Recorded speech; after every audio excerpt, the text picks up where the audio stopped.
Good morning and good afternoon, everyone. Thank you for attending today's webinar, The Missing Piece, Navigating Political Disruption in the Workplace. My name is Shane McNally, Marketing Specialist here at R3 Continuum, and I'll be helping moderate today's webinar. Our subject matter experts today are R3 Continuum's Associate Medical Director, Dr. Tyler Arvig, and R3 Continuum's Vice President of Crisis Response Clinical Services, Jeff Gorder.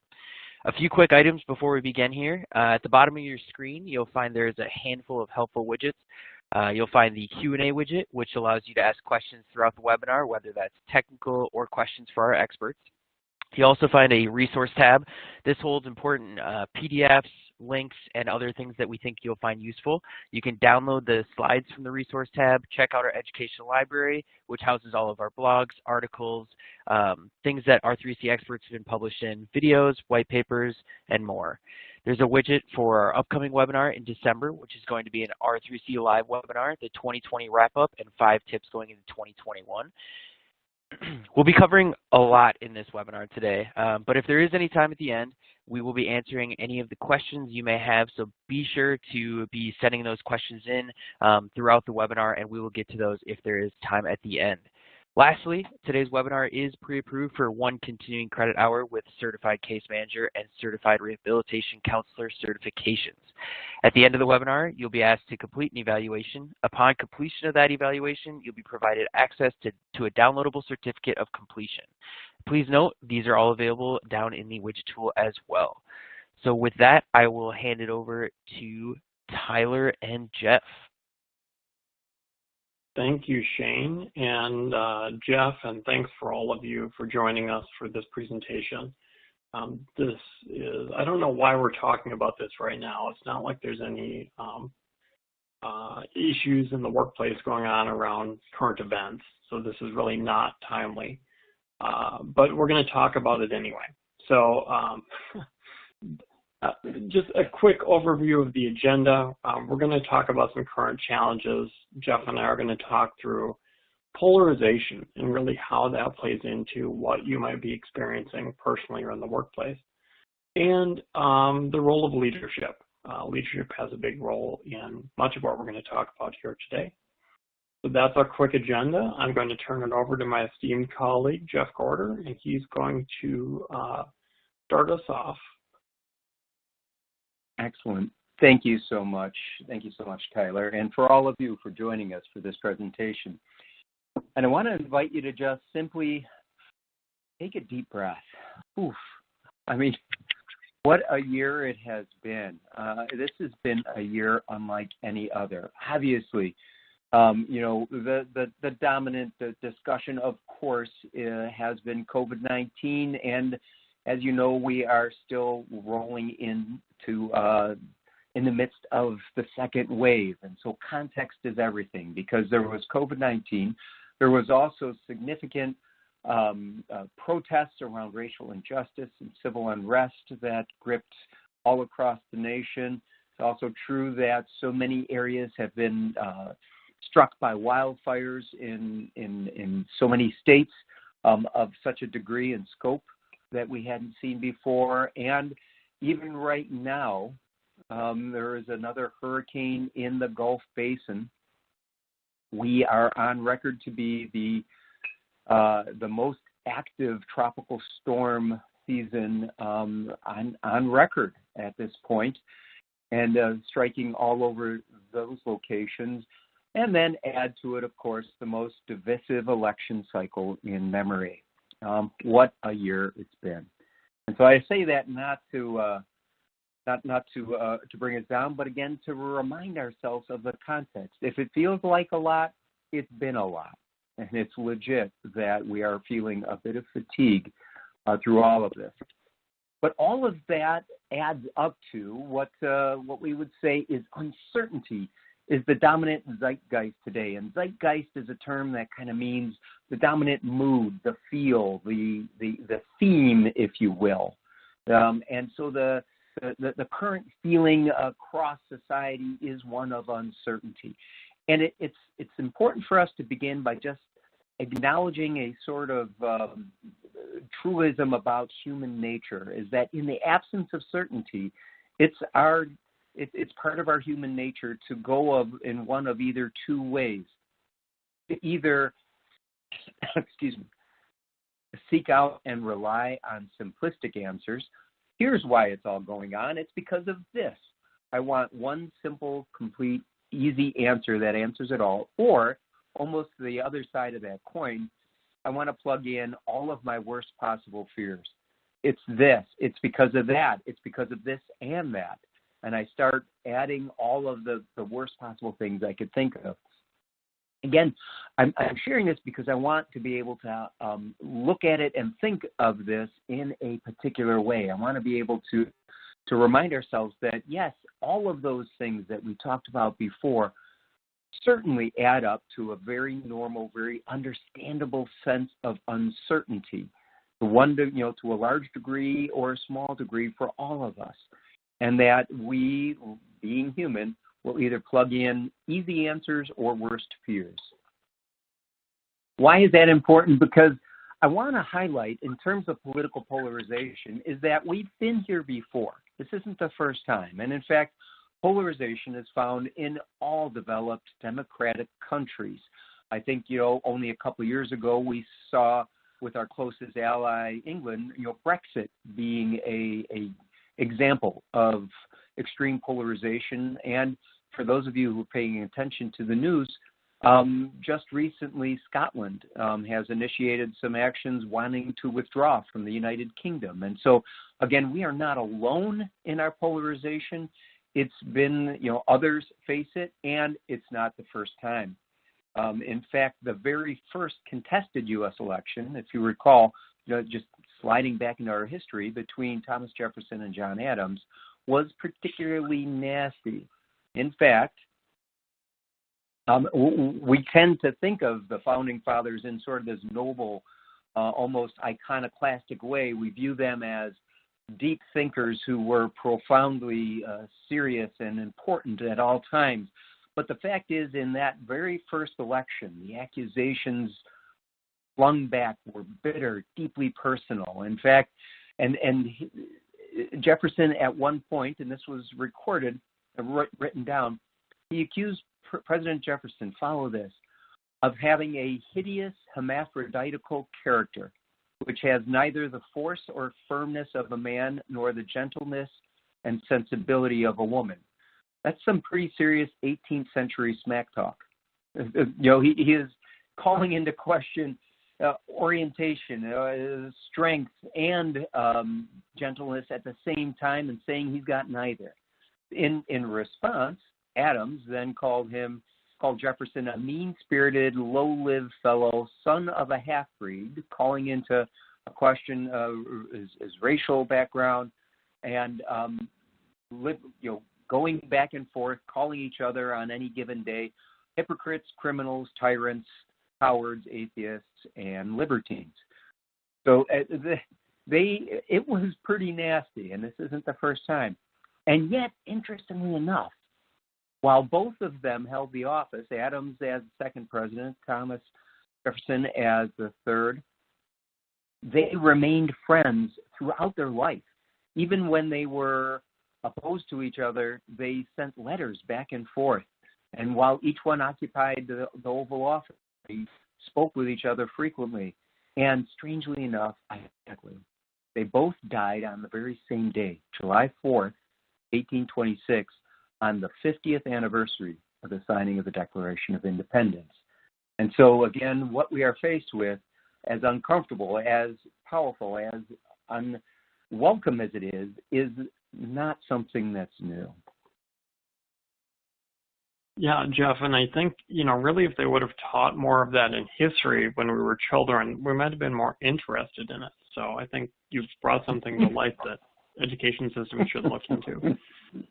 So, like Jeff said, even though we've been here before, all is not lost. And, this particular example here with former Presidents Bush and Clinton is one that always strikes me because it occurred in my lifetime, and it's something that I remember, and it's something that I've experienced, unlike what Jeff just talked about. But it's an interesting portrayal of how a contested election and political differences can get particularly difficult and challenging, and people can get very firm in their stances on one side or the other. But at the end of the day, two people can come together, and not only come together and be cordial, but actually develop a deep and abiding friendship. So you may remember this, that the election between Bush and Clinton. Bush obviously didn't win a second term, which is somewhat unusual.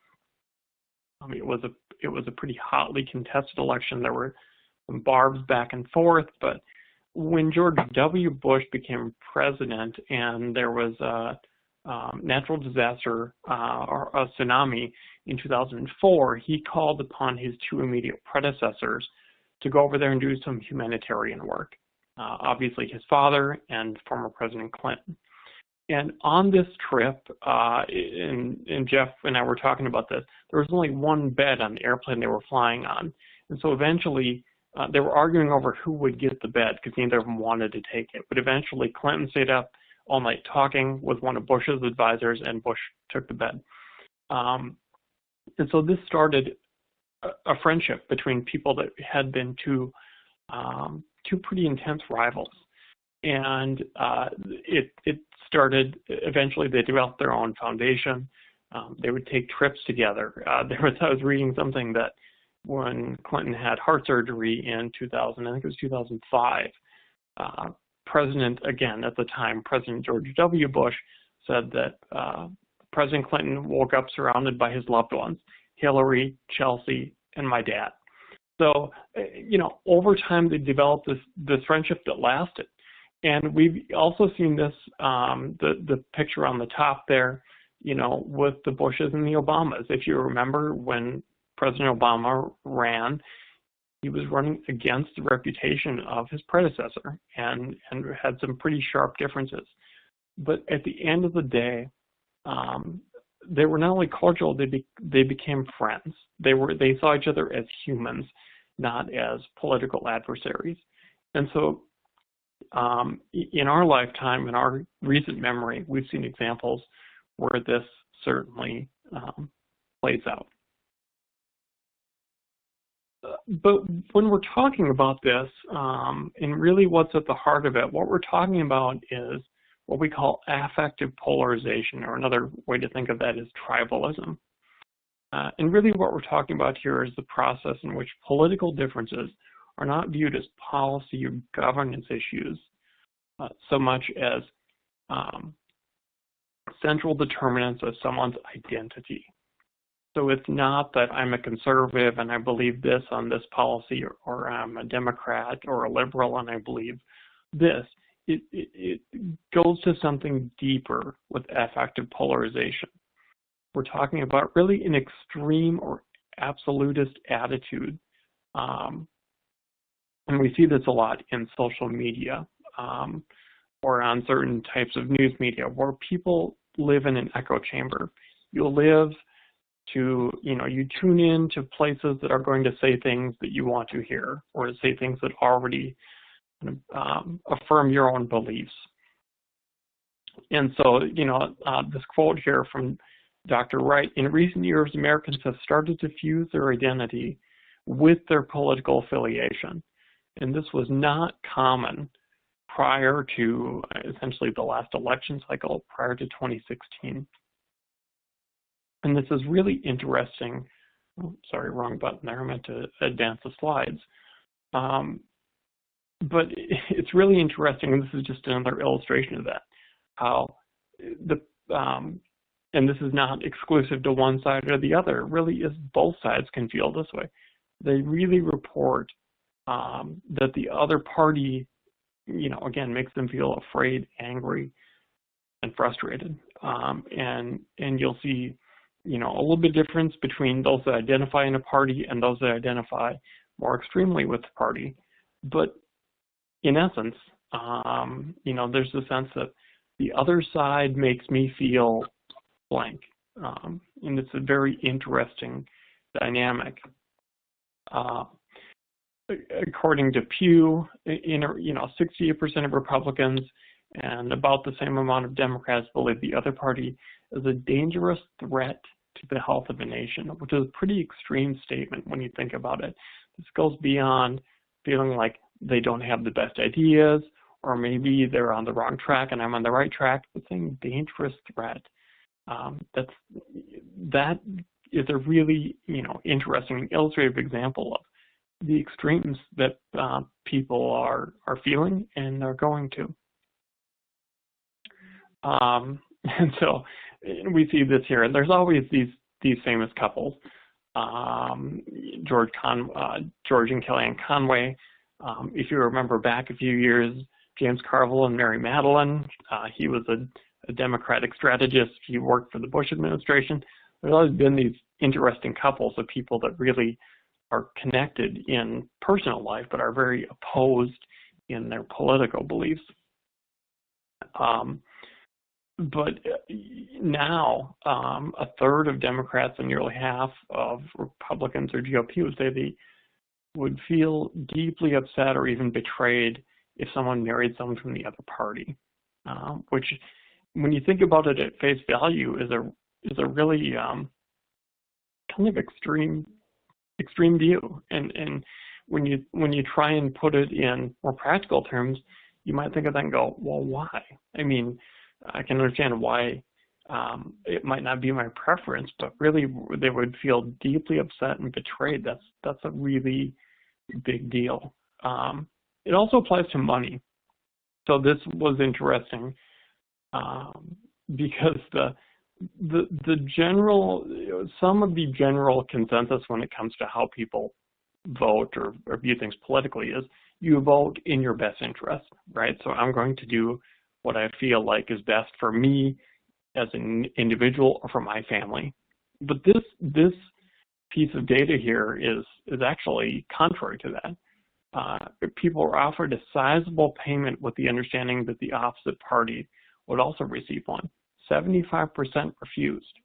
I'd rather not have money than have money and also have you contribute that same amount of money to someone with which I disagree. And so this really paints the picture for some of what we might be seeing or feeling right now with political unrest. I'm going to, at this point, turn it back to Jeff. All right. Absolutely. Thank you, Tyler. Yeah. So it begs the question. I mean, if it's there, it's been there for a while. It's something that we all sort of fall prey to some degree, and it certainly shows up in the workforce. It shows up in, strangely enough, in interpersonal love relationships and also in the pocketbook. So why do we do it? If it's something that, leaves us all sort of shaking our heads and saying, why? Well, there are some sound reasons. And as researchers have looked into this, that there are some pros and cons of tribalism. Among the benefits is a sense of feeling of belonging, a sense of being a part of the in-group. I'm with the in-group and everybody else is in the out-group. And I feel a sense of community, connection, being connected with it. And it also offers, if you remember, in the face of uncertainty. You remember that there's this desire to look for clarity and simple answers. So being part of a tribe gives me a sense of moral clarity. My positions are all right and yours are all wrong. It's that simple. It's that clear. I know exactly how I feel, what I believe, and what I'm going to do the next day. So the answers appear simple and direct. Now, the downside, of course, the cost of it, is that there is a reflexive rejection of anything that is to the contrary, any idea that's out of the norm, any data or proof that begins to lead you to question some of those simple and the more clear answers is immediately rejected. That can't possibly be true. That is not, no way. I don't believe it. I'm not going to believe the facts in front of my eyes because that's not what my tribe believes. And so, again, if it's part of our identity, if it's deeply connected to who I am, then I am highly motivated to not listen to, consider, or even acknowledge contrary viewpoints, because that begins to challenge not just what I believe, but who I am. And also it's true that while simple and direct answers to complex problems seems like an easy solution, the fact is that what we're facing today in 2020 are complex situations, and simple answers simply won't address that. We are faced almost daily with something that is new, unforeseen, and incredibly challenging to all of us. It's also true that when I link in either direct or indirect ways my sense of identity, who I am, with that sense of tribalism, then if my party doesn't succeed in a way that I wanted them to succeed, instead of viewing it as part and parcel of the political landscape, you win some, you lose some, it's like, no. It creates this intense disillusionment. You feel like the things that I deeply believe in have now collapsed, and what do I do? Where do I go? That incredible sense of angst that tends to grip the nation, either locally or on a larger scale. And the outcome then of those downsides, the things that are most pernicious, is tribalism and polarization leads to otherizing. And otherizing is that if I am in the in group, then others are in the out group. And so I tend to view them as distinct, different, separate, distant from me. They're not people I need to look at. And in fact, in subtle ways, I begin to convince myself they're not people at all. I begin to dehumanize them, because those that desire to go for simple and easy answers says, you know what the problem is? Those people all want this. Those people all think like this. Those people just want to do this. And you see, it removes them from being people and makes them caricatures, makes them less than human, makes them easy to dismiss and denigrate and push to the side. And so that otherizing is a very toxic kind of result that can happen with polarization. We've already talked about how that anger, fear, and mistrust then begins to abound. And that idea that cherished assumptions, the idea that, what I believe, what I've been working for, if it didn't work, if it doesn't seem to be having success, tribalism leads to a sense, instead of saying, well, let's try something different, tribalism leads one to say, I know what it is, I just didn't do it enough.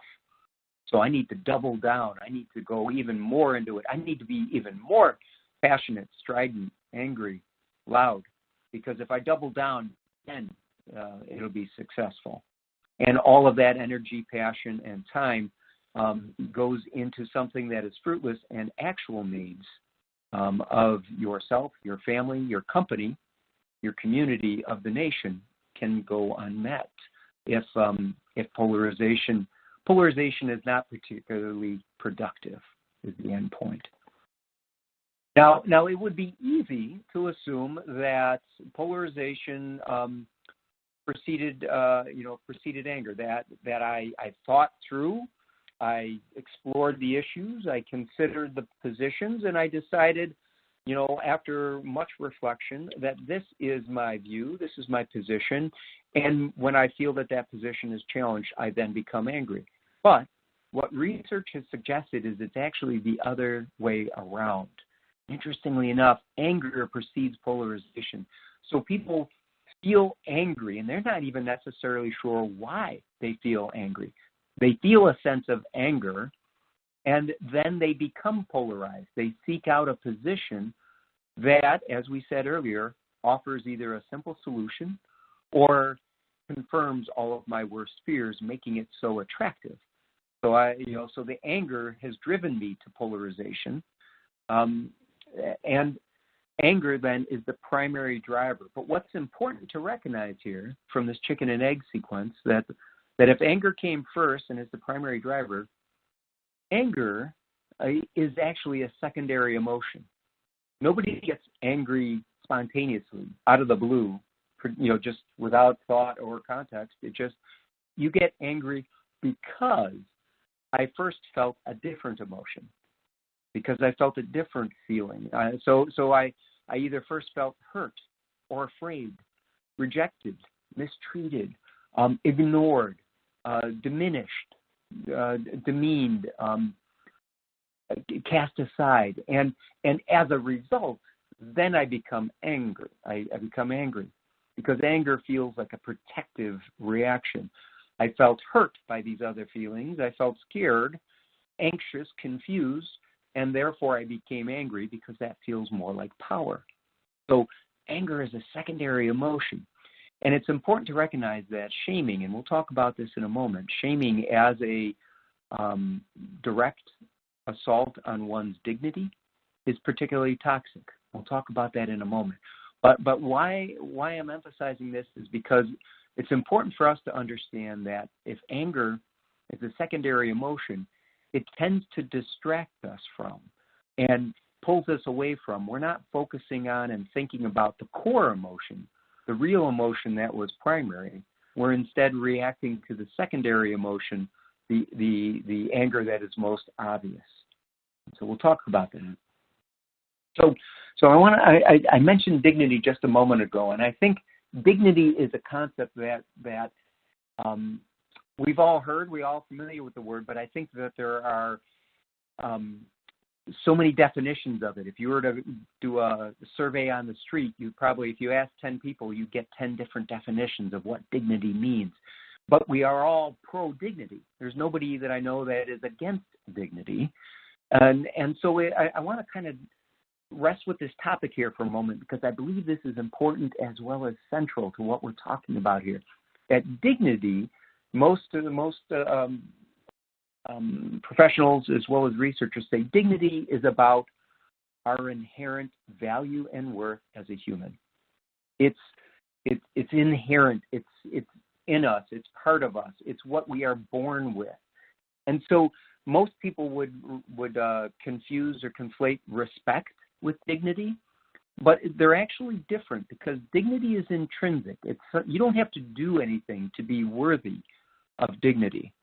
Respect, on the other hand, is about performance, about action, about a judgment, and respect is either earned or respect is given, but respect is not sort of an inherent value or worth that each one of us on this planet are born with. And so why is this important?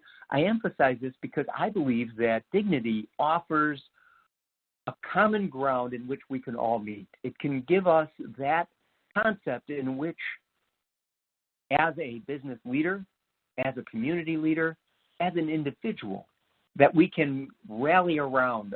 An area in which we can unite is dignity. We can pull together on this, because there isn't a culture on the face of the earth that wasn't committed to the safety of those who were part of that group, who didn't want fairness for their group, who didn't want acknowledgement and recognition of that group, to be included in the community, to be included in the country, to be included in a larger way. As you see, the different aspects, the 10 sort of elements of dignity, from accountability, independence, understanding, to be given the benefit of the doubt, to be treated with fairness, again, with safety, with an acceptance and an acknowledgement of your right to exist on this earth, and to be able to say what you need to say. So all of these things from the work of Donna Hicks plays into the concept of resolving conflict. If we can agree and unite around the concept of dignity, that, I believe, gives us a framework for further conversation. And we'll talk about that more in just a moment. Tyler, I want to pass it back to you. Yeah, thank you, Jeff. I love that conversation around dignity, and I love what we're going to talk about in a little bit, because it seems like it really is the missing piece of a lot of our dialogues in this arena. So I'm excited to get to that. So really, I mean, where are we at now? Here's some questions. You know, if not now, when? If not you, then who, right? So are we going to let this play on, or are we going to do something about it? Important for us to recognize some things here. You know, and this goes back to the first story that Jeff shared, you know, about the first contested presidential election. Vigorous discourse is not going to go away, and it shouldn't go away. I mean, that's part of what made this country what it is, and we don't expect that to go away. Whether we like it or not, or frankly, whether it's comfortable for us or uncomfortable for us, this is a democracy where that vigorous discourse is going to be occurring. And in terms of the workplace, you know, rigid rules and policies attempting to control this are not likely to be successful. We're going to talk in a few minutes about some general guidelines around that. But in general, just like everything else in human nature, telling people you absolutely can't do something is only likely to make people want to do that more. And people have the need to feel heard and be able to engage in dialogue. In terms of the workplace, it's really up to leadership to set the tone for the organization. If leadership does a good job of setting the tone about here's how we're going to ensure that people's voices are heard and that folks are respectful of one another, etc., that's more likely to be seen in the employees and in the organization. If leadership doesn't set that tone or has an inconsistent message, that's going to be more difficult to manage for your employees. And how you handle it will create a template and define what discourse should look like in your company. And frankly, some of this goes back to, and some of this is completely unrelated to this topic, but in general, within your company, how do you manage conflict? How do you approach problem solving? How do you make sure that people have a voice, or do you prefer for people not to have a voice and for you to dictate? All of those things will impact this. But you want to be thinking about, you know, what's the model that what's the template that you're laying out there, and what's the model you want folks to follow, and then following through on that. Again, you're not just dealing with this moment. You're shaping your corporate culture. We talk about this, frankly, Jeff and I and several of us have done a ton of work around the pandemic in the workplace. And there really is a sense that just because, you know, what you're doing right now in order to meet the immediate need for the pandemic goes far beyond right now. It goes to how employees will see you, not only now, but in the future, and how devoted they will be to you, not only right now, but tomorrow when the pandemic is past. And they will look back and go, did my employer do the right thing at that point? You know, did they make a decision that made me feel valued, etc.? So again, in dealing with this issue, it's not just dealing with the moment, it's helping to shape your corporate culture going forward. And then we always want to lead by example for obvious reasons. So here's a quote from Dr. Brene Brown, who really is an awesome resource and has a lot of really good videos, TED Talks, etc. But leaders must either invest a reasonable amount of time trying to manage fears and feelings, or squander an unreasonable amount of time trying to manage ineffective and unproductive behavior. And that really is going to lead into something Jeff is going to be talking about in just a few minutes, but sit with this for a second, and remember this as we move on. I do want to talk for just a moment, because underlying all of this and what we've been talking about is a simple issue, and that is really, how is this impacting my workplace? How is this impacting how things are getting done and people's productivity and how successful the business is in doing whatever the business or organization needs to do? Because obviously some of these things, when they come up or conflicts arise or things aren't handled appropriately, it's not just the emotional, the affective, polarization pieces that we've been talking about. It's also, I'm there to do a job. And if I'm distracted by too many things or things aren't being handled in an appropriate way, I'm not going to be able to as effectively do what I need to do.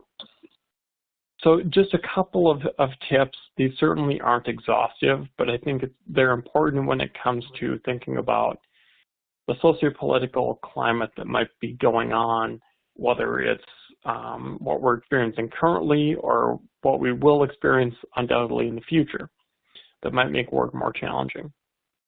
Try and set some boundaries, some home and work boundaries. We've all known people that have probably been more inclined to share personal things in the workplace, or they bring everything at work home and dump that on their family or their loved ones. As much as you can, try and set some boundaries. It really is helpful to have that shut-off point, which is difficult these days with the pandemic and the fact that many of us are working at home remotely. In fact, as I'm giving this presentation, my son is loudly engaging in a Zoom call with his school, and I'm like, oh geez, I hope they can't hear him. But the boundaries are a little bit unclear right now, but try and set them if you can.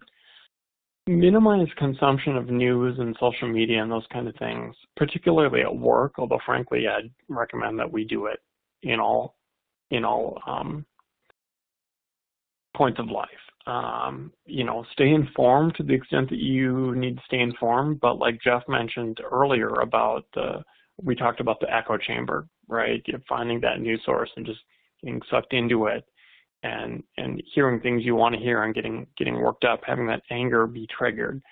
It's really not helpful for us. So stay informed, do what you need to do, but also have a shut-off point. In the workplace, you might want to discourage overt displays of a political nature. Where the line is certainly, again, something that needs to be determined by your leadership. Remembering that, even in this current election cycle and most election cycles, the country falls about half one way and half the other way. Where you live might be a little bit different than that, but if you look at the country as a whole, about 50% fall here and about 50% fall there, which means that what I believe and what I'm passionate about, who I'm passionate about, might not be who my colleagues are necessarily. Nothing wrong with that at all. But again, think about, am I potentially making other people uncomfortable or feel unwelcomed, etc. Finding ways to reiterate what common goals are. I think it's easy for us to get very focused on ways that we're different, but in the work site, what we might do different because what are we together on? What can we row the boat together to do? What are our common goals? Jeff mentioned, dignity. Dignity is something that everyone can recognize as being important. It's something that's inherent to every human being. So again, what are the common goals? What are the areas where you come together? Staying mission focused at work. Again, what are you there to do? And how can you work together to do that? An awesome way, and frankly, the Bush and Clinton example. Those were two people that were brought together for a specific mission, help raise money, help raise awareness for this event. And doing that together got them to find common ground, commonalities. And frankly, they realized, hey, we're really much more the same than we are different. We have much more in common than we do different from one another. And then having a clear direction from leadership when it's needed. Certainly, we always want to have that. At this point, I'm going to turn it back to Jeff, who's going to talk about some perspective taking. Excellent. Thank you, Tyler. So to this point, we looked at the context of what's going on. We looked at a bit of a history. We kind of laid out some foundational concepts to help us understand it from sort of a high-level perspective. And as Tyler just shared, some excellent ideas to help us form our strategy. What I want to do now for the remaining time is kind of boots on the ground. I want to break it down to what you, as a leader in your company, in your family, in your community, can do to enhance and diffuse the polarization. How to diffuse the polarization, enhance the understanding, and that's where I want to begin. Leadership begins with understanding. Another term for it is perspective taking, being able to truly understand another individual's point of view, to be able to really come to grips with how another individual is viewing a situation of power or importance. And so I want to give some very specific ways in which we can do it. So perspective taking, understanding, is deceptively simple and complex at the same time because there's some misconceptions around it, particularly in this polarized environment, because understanding another person's point of view doesn't necessarily mean that I agree or that I even endorse what their perspective is. But implied in that is this idea that, well, if I understand you, I feel like I lost something, like I validated you, and therefore that cost me something. But the fact is, you don't lose anything by listening, but you will gain the respect of the other. And think about it for yourself. Whenever those moments, those periods in time when you felt truly understood, when you felt somebody gave you the time and attention it took to really understand what you were feeling, you felt affirmed, you felt encouraged, you felt positive towards that person, all of which affirmed your dignity.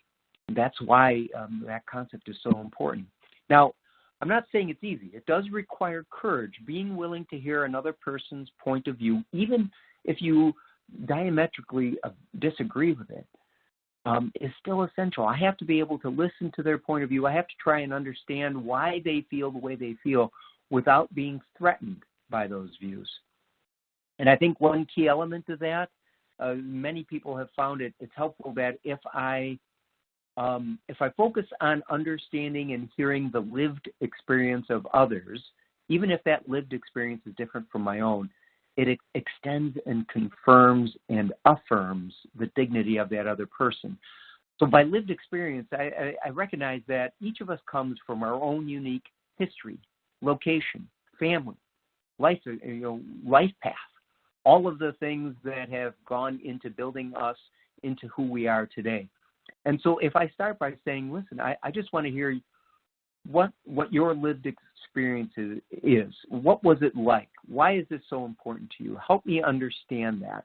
If I honor the lived experience of others, I can't debate the lived experience of someone else. I can't dismiss or disprove the lived experience. It's each person's lived experience is their own. And by simply acknowledging and honoring the lived experience that we each come to it, whatever the issue is, we find that it not only affirms dignity, but surprisingly, once we do that, it opens up other options, other solutions, other ways to resolve the issue that we wouldn't have if we hadn't begun with understanding. And so in order to do that, the first factor that has to be in part is we have to remind ourselves of listening. Too often when we think of communication, we think about what I'm going to say. And in fact, this from the work of Stephen Covey, he said most people do not listen with the intent to understand. They listen with the intent to reply. And you know it. You recognize it. Think about times when you were telling somebody something that was important and you knew, you could tell by the look on their face that they were simply waiting for you to finish talking so that they could give you their reply, so they could give their defense, so that they could tell you what they were thinking. And you knew that they weren't really listening. They were just biding their time in order to throw out their idea. And so truly, as leaders, we need to demonstrate this, and we need to be able to engage with the concept of seeking first to understand, then be understood. I can't move on to making sure my point is articulated until the listener, until the speaker feels that they have been listened to. So seek first to understand, then be understood. Now, I want to give you 3 simple steps. And by simple, I mean they're anything but simple, but they are easy, they are achievable, they set the stage for understanding to happen. And so 3 steps to achieve understanding is separating the person from the problem, articulating the other person's concern, and letting go of the zero-sum game. Let's look at each one in a little more detail. So first, separate the person from the problem. Don't let their anger or your anger drive the interaction. We are trying to solve a problem, not win a battle, a war, or an argument. And while anger may be tempting, it only diminishes your effectiveness and your position as a leader. It's likely to result in losing the respect of your employees. And so we want to make sure that anger, which, as we said, is never the core emotion, is not the emotion driving this interchange. It's also true that we need to resist that tendency to blame, or, as we talked about earlier, otherizing, lumping that person into a predetermined caricature. All you want is this. All you ever think about is that. You are part of the out group, and therefore I don't have to respect you. Resist otherizing. Be mindful of that. And then really focus on that universal need, all those 10 points that we discussed with dignity. What is it that is driving this? Why do they feel angry about it? Do they feel unsafe? Do they feel disrespected? Do they feel demeaned? Do they feel that they've not been acknowledged or given the dignity of saying, yes, you have a point. You have a lived experience that is your own, and it is worthy of respect and dignity. Whatever it is, by seeking to find what is the real emotion driving the anger is a way that protects the dignity of all. So I want to separate the person from the problem and not give in to the idea of otherizing. Second, it's important to articulate the other's concern in your own words. And if you think about it, this is not new. It's human nature to want to be understood. We all want to be understood. And if you've ever been in a heated discussion with a loved one, you know the pattern. We've all seen it. It's common to all of us that until I feel the other one understands it, until I feel that they get it, I'm going to say it again. I'm going to say it louder. I'm going to say it by pounding the table or waving my hands above my head, whatever it is. Until I think they get it, I'm going to keep the fight going. So one way to diffuse that, one way to move it to the next stage, is simply by being able to articulate the other's concerns, by being able to say, so what I hear you saying is this, and put it in your own words. Do I have that right? And it's amazing what the power of that simple little phrase. If I'm able to articulate their concern and confirm that the message was received, you almost see the air go out. You almost see the anger leave their face. And again, it opens the door to a wide range of possible solutions of where we go from here. So many people will say, I'm willing to compromise. I'm willing to even give up the point to the degree that I think you get it.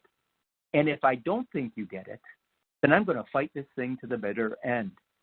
And so being able to articulate the other's concern is a great way to confirm that the message is received. And this quote from Fisher and Uri, it's true that a better understanding of the other's thinking may lead you to even revise your own views about a situation. But that's not a cost of understanding their point of view. It's a benefit.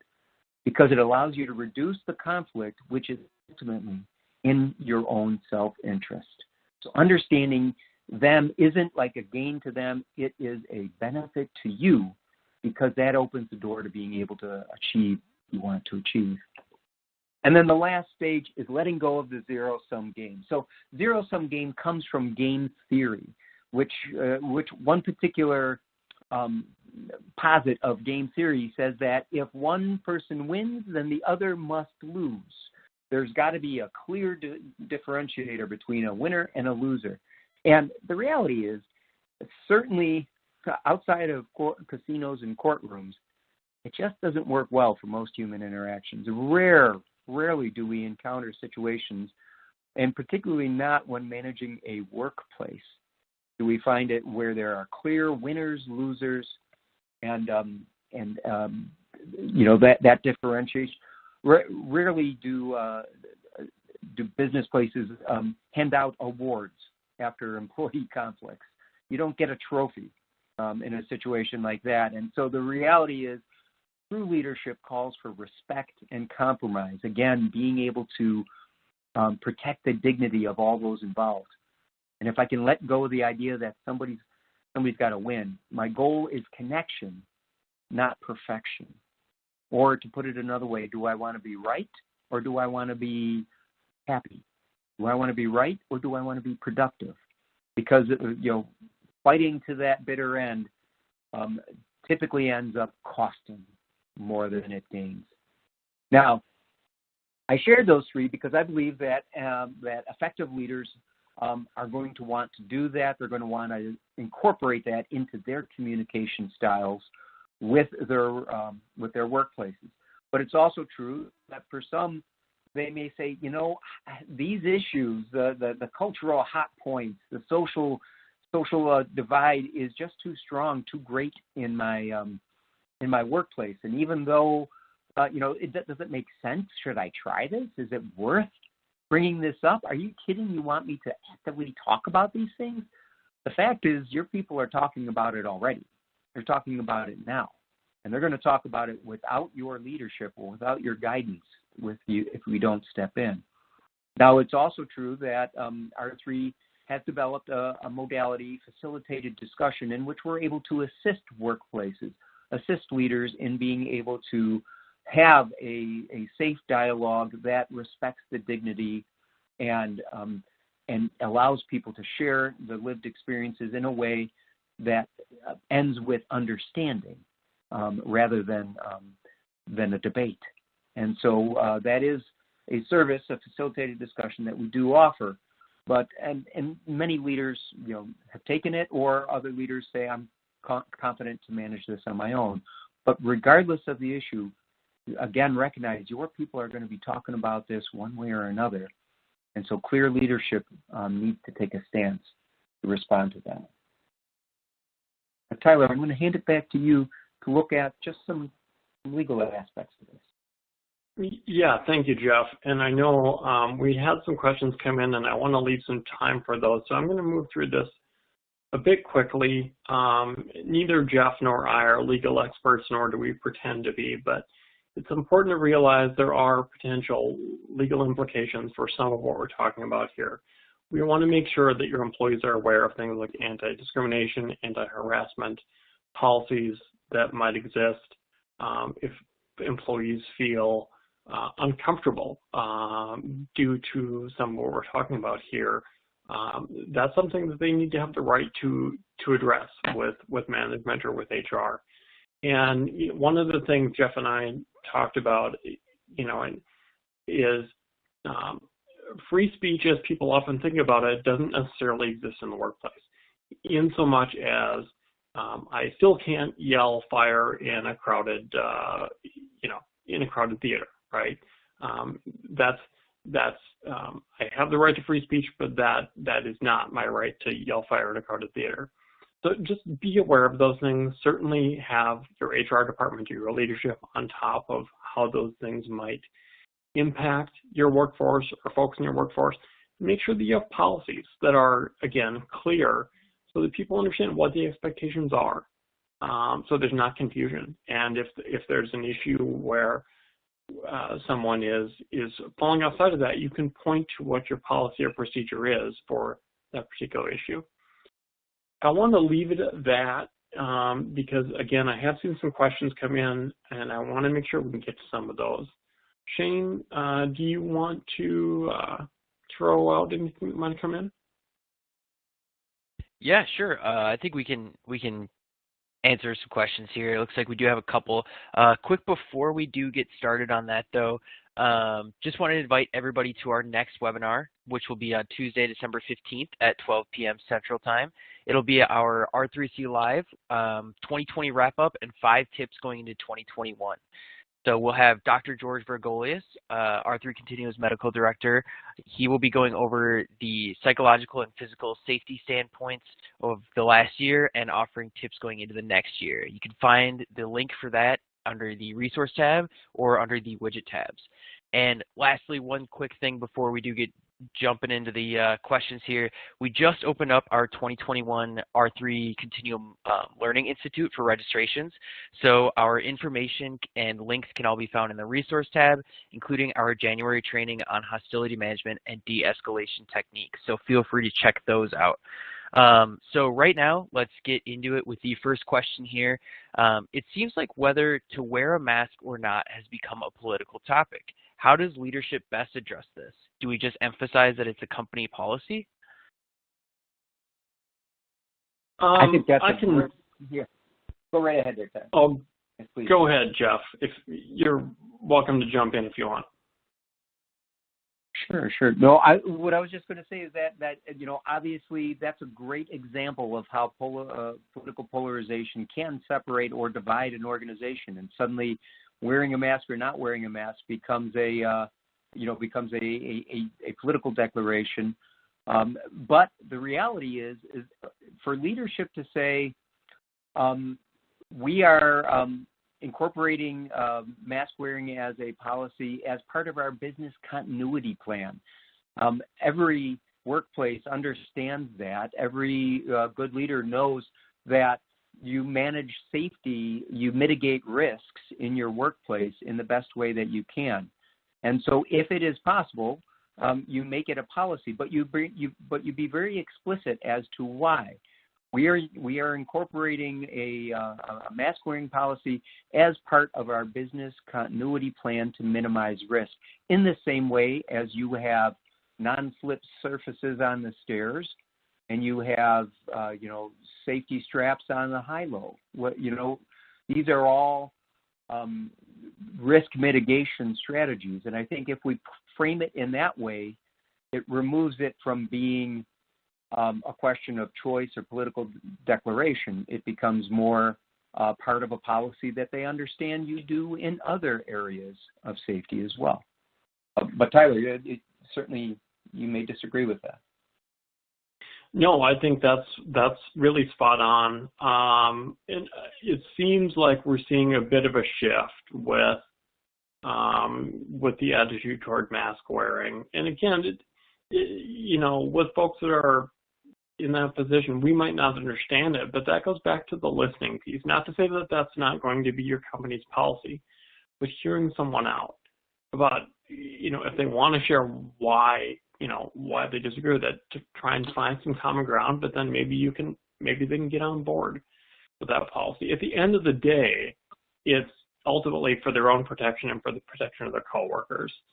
So, I think what we're seeing, particularly around the COVID stuff, is, there are well-intentioned people that, when it comes to things like shutdowns or no shutdowns, it's easy to understand why, a shutdown may be appropriate and necessary. It's also easy to understand why a business or another entity where someone's livelihood could depend on that is really going to struggle. And so really that's where that dialogue comes in. With the mask, have the policy, enforce the policy, but be able to have that conversation. If you get to a point where it's a sticking point for someone, or they're struggling with something that you're requiring, be able to have that conversation. Not to say that you're going to change what your requirement is, but to hear them out, to make them feel valued and heard. All right, perfect. We'll move on to the next one here, and I think this is a really good question. It goes, our organization tried something brave, encouraging internal moderated discussions about race and social justice. To me, it seemed to get pretty passionate and heated at times, and I was worried that it would go off the rails, but people in the moderator dialed it back. Is it ill-advised or dangerous to attempt group discussions on these incendiary topics in a workplace environment?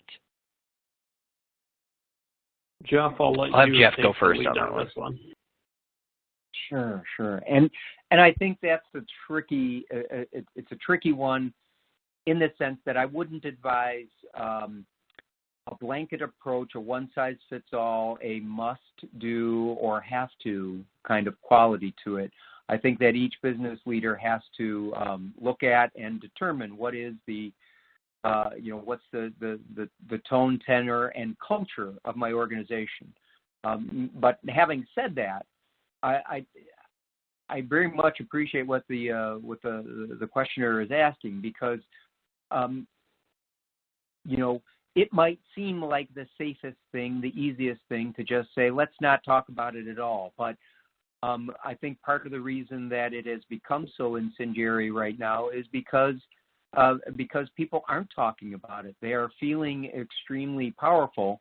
And if we go back to that, the thing that drives the anger, if I feel that I'm not listened to, if I feel like I'm not respected by given the time to hear me out, or that my viewpoint is immediately dismissed and demeaned, if my dignity is under assault, then I will continue to fight for it.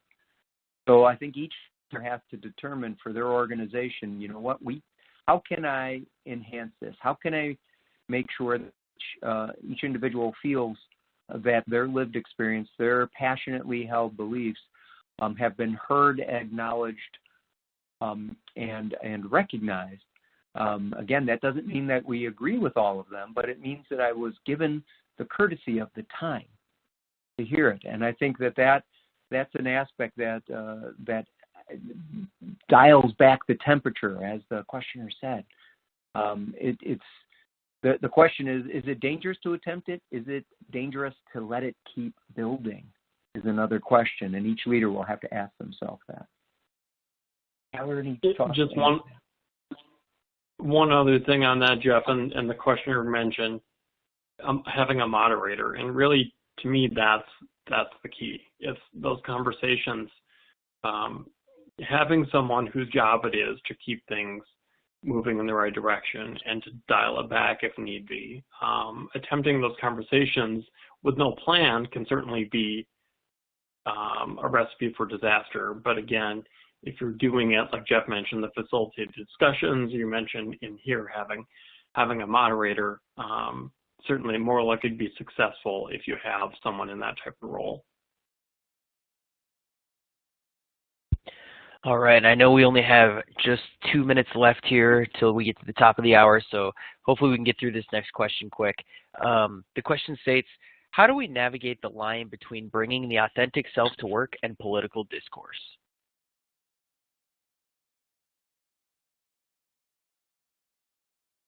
Jeff, I'll have you take that one.